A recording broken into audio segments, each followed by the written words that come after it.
Selamat berjumpa, semoga sehat selalu, dan tetap semangat untuk terus belajar. Materi KD 3.4. Menerapkan tata naskah surat menyurat bahasa Indonesia. Para siswa sekalian, kalian semua pasti sudah tidak asing lagi dengan alat komunikasi yang berbentuk surat. Seperti yang sudah diketahui sebelumnya, bahwa terdapat dua cara dalam berkomunikasi, yaitu secara tertulis dan non-tulis atau lisan. Surat merupakan alat komunikasi tertulis yang berguna untuk memberikan informasi dan lain hal. Sedangkan untuk yang secara non-tulis atau lisan bisa dilakukan dengan menggunakan televisi, telepon, radio, dan lain sebagainya. Seiring dengan kemajuan teknologi, surat sudah mulai jarang digunakan oleh sebagian orang. Tapi bukan berarti surat tidak diperlukan lagi. Terlebih dalam lingkup kedinasan, justru suratlah yang memiliki nilai sangat penting. Karena dengan surat ini yang dapat dijadikan bukti hitam di atas putih sesuai dengan aslinya, yang kemudian dapat diarsipkan atau disimpan. 1. Pengertian surat dan surat menyurat. Surat merupakan sarana penyampai informasi secara tertulis dari satu pihak ke pihak lain yang dapat berupa pemberitahuan, pernyataan, permintaan, laporan, pertanyaan, pemikiran, sanggahan, kritikan, dan sebagainya.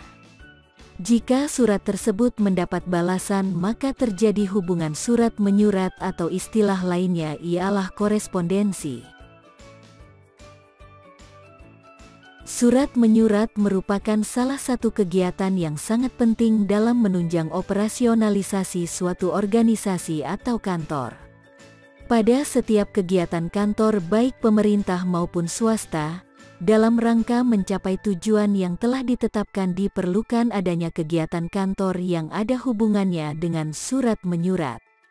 Dengan demikian, surat menyurat adalah suatu bentuk komunikasi dengan mempergunakan surat sebagai alat komunikasi.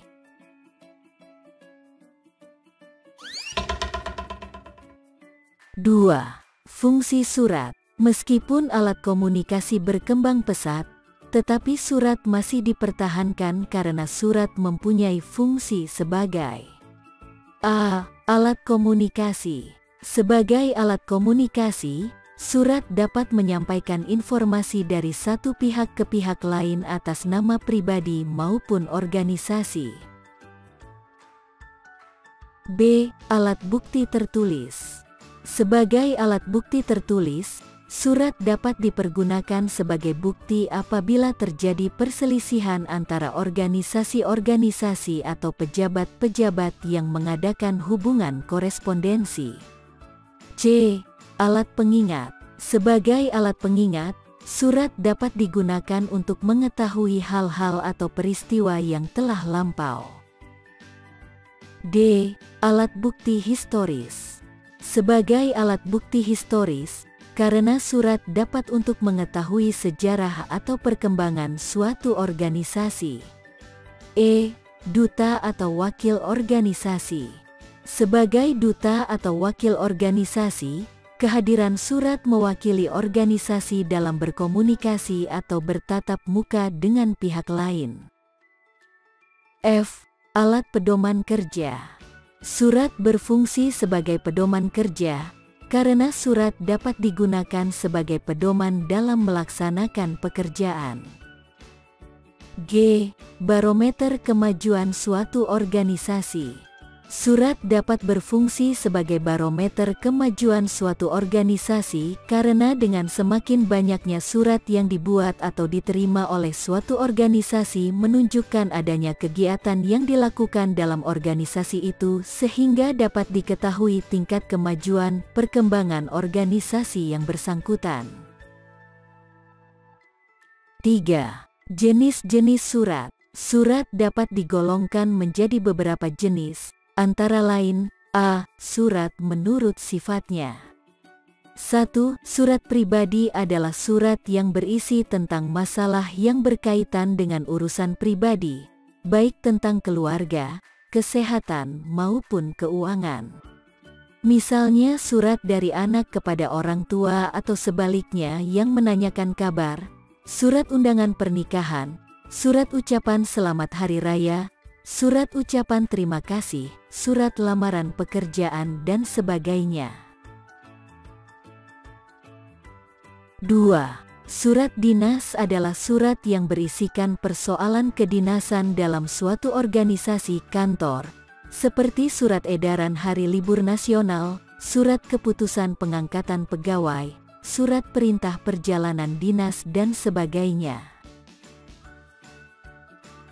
3. Surat niaga adalah surat yang berisi tentang perdagangan yang dikirim oleh perusahaan kepada para pelanggannya, seperti surat perkenalan peluncuran produk baru, surat penawaran kerjasama, surat pesanan produk, surat pengaduan pengiriman barang dan sebagainya. 4. Surat sosial adalah surat yang berisi tentang masalah yang menyangkut kepentingan sosial, seperti surat permohonan bantuan, surat permintaan sumbangan, surat permintaan kerja bakti warga, surat undangan kegiatan posyandu dan sebagainya.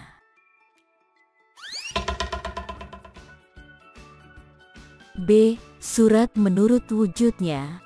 A. Kartu pos. Kartu pos dibuat dari kertas tebal, karton, dengan ukuran 15 x 10 cm yang dikeluarkan oleh kantor pos atau instansi lain yang sudah mendapatkan izin. Pada umumnya, surat yang ditulis pada kartu pos adalah surat yang tidak mengandung rahasia. Isinya lebih singkat dan bersifat pribadi seperti memberikan ucapan selamat ulang tahun, hari raya, tahun baru dan sebagainya. B. Warkat pos. Warkat pos yaitu selembar kertas yang dicetak hanya dikeluarkan oleh perum postel. Warkat pos dicetak sedemikian rupa sehingga apabila dilipat sekaligus berfungsi sebagai sampul dan halaman bagian dalam dipergunakan untuk menulis surat yang isinya lebih panjang. Misalnya surat untuk menanyakan kabar dengan teman, sahabat, surat perkenalan dengan teman baru dan sebagainya. C. Surat bersampul. Yaitu surat yang menggunakan sampul atau pembungkus merupakan surat yang ditulis pada selembar kertas dan dilipat kemudian dimasukkan ke dalam amplop, biasanya untuk penulisan surat yang bersifat resmi seperti surat izin tidak masuk kerja, surat pengajuan cuti, surat lamaran pekerjaan dan sebagainya. D. Memorandum dan nota dinas. Memorandum yaitu alat komunikasi intern yang berupa surat-surat di lingkungan dinas yang penyampaiannya tidak resmi dan isinya lebih singkat seperti ajakan makan bersama, meminjam buku, meminta bantuan dan sebagainya. Sedangkan nota dinas yaitu alat komunikasi intern antar pejabat dalam suatu unit organisasi yang bersifat resmi. Misalnya surat undangan rapat mendadak, surat perintah menjalankan tugas, surat permintaan laporan pertanggungjawaban, dan sebagainya. E. Telegram, surat kawat. Telegram, surat kawat yaitu surat yang ditulis dengan sangat pendek, singkat karena biaya pengirimannya dihitung berdasarkan banyak kata yang ditulis biasanya berisi informasi yang sifatnya penting dan mendesak.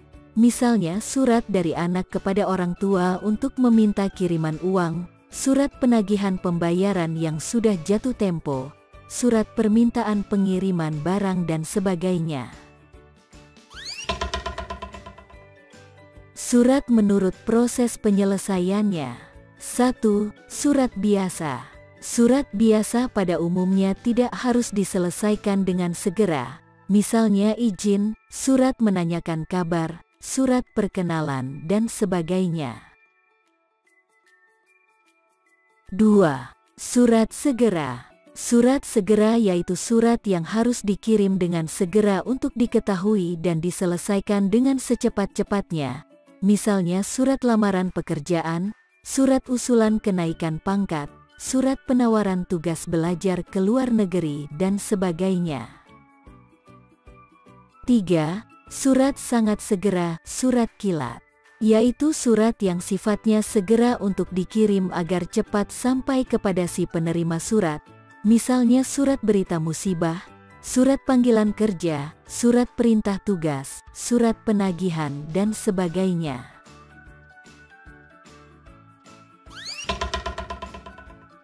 D. Surat menurut sumbernya. 1. Surat masuk, incoming mail. Surat masuk merupakan surat yang datang atau diterima dari instansi, jawatan lain. Surat tersebut dapat melalui pos atau diantar langsung oleh kurir dari instansi yang bersangkutan, misalnya surat pengiriman barang, surat penawaran, surat undangan dan sebagainya. 2. Surat keluar, outgoing mail.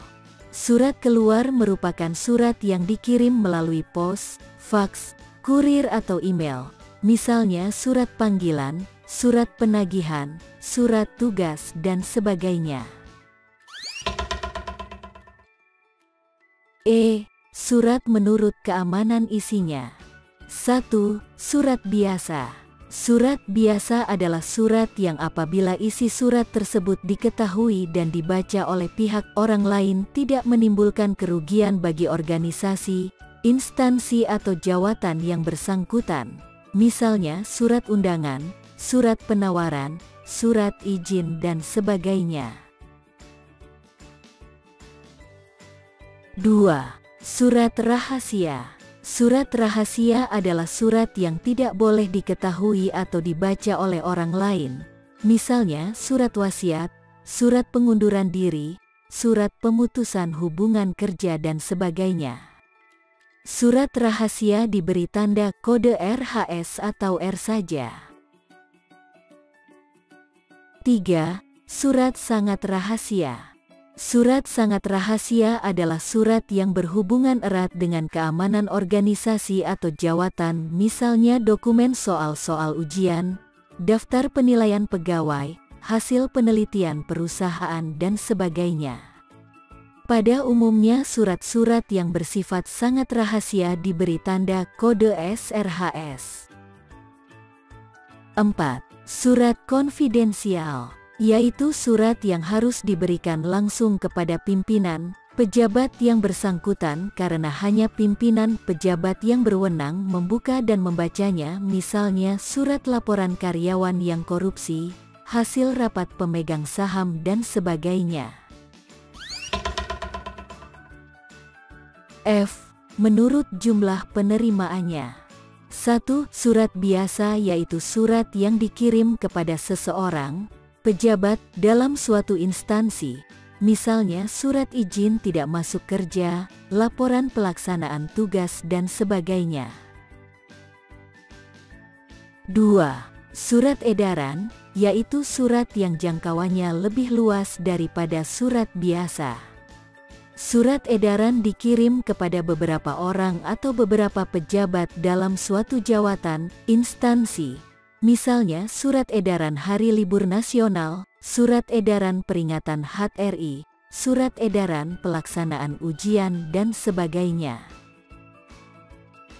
3. Pengumuman yaitu surat yang ruang lingkupnya lebih luas daripada surat edaran karena ditujukan kepada sejumlah orang, pejabat sekaligus, misalnya pengumuman pembukaan kantor cabang, pindah alamat, perayaan Hari Besar Nasional dan sebagainya.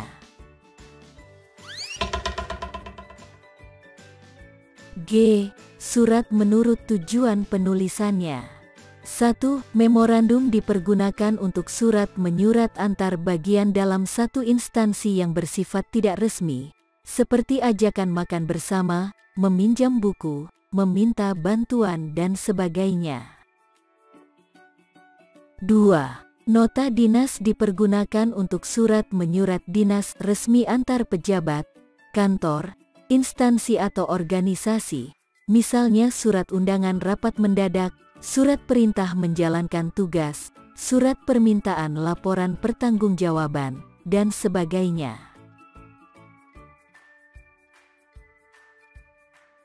3. Surat pengantar dipergunakan untuk pengantaran dalam pengiriman surat-surat, barang atau sejumlah orang tertentu. Misalnya surat pengantar siswa PKL, surat pengantar pengiriman buku, surat pengantar instruktur pelatihan dan sebagainya. H. Surat menurut ruang lingkup sasarannya. 1. Surat intern yaitu surat yang ruang lingkupnya dalam suatu kantor, instansi sendiri, misalnya surat undangan rapat divisi, surat pemberitahuan libur kerja, laporan hasil rapat dan sebagainya. 2. Surat ekstern yaitu surat yang ruang lingkupnya sampai keluar kantor, instansi, misalnya surat pengiriman barang, surat tugas, surat penagihan pembayaran, surat pengaduan dan sebagainya. Tugas kelompok. Bentuklah kelompok yang beranggotakan 6 siswa, kemudian diskusikan tentang contoh jenis-jenis surat yang sudah kalian pelajari. Selanjutnya dikelompokkan jenis-jenis surat tersebut sesuai dengan fungsi suratnya masing-masing. Setiap kelompok mengirimkan satu tugas saja, dan di dalam laporan tugas ditulis anggota kelompok yang mengerjakan. Sampai di sini dulu, dan atas perhatian kalian semua, Ibu mengucapkan terima kasih. Sukses selalu!